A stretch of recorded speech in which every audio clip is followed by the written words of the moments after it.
ஒரு நாள் இயேசு வெளிப்படுவார், அவருக்கு ஒப்பான தோற்றம், அவருக்கு இணையான தோற்றம் என்று யோவான் சொல்லுகிறானே.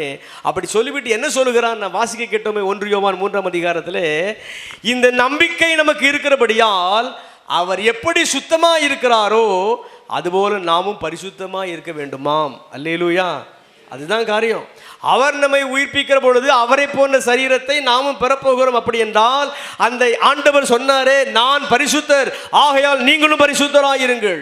இந்த இயேசுவின் பரிசுத்தம் எத்தகையது, இந்த இயேசுவின் பரிசுத்தம் எப்படிப்பட்டது?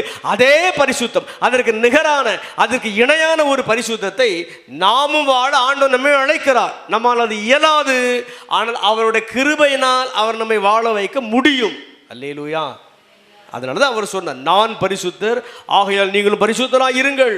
நம்முடைய பார்வையிலும் சரி, நம்முடைய பேச்சிலும் சரி, நம்முடைய ஆக்டிவிட்டியிலும் சரி, நம்முடைய அனைத்து செயல்பாடுகளிலும் சரி, நாம் பரிசுத்தத்தை வாழ்ந்து காட்ட வேண்டும். நம்மை குத்தினாலும் நம்மை அடித்தாலும் பரிசுத்தத்தை கக்க வேண்டும். காரணம் அவர் பரிசுத்தர். அல்லேலூயா.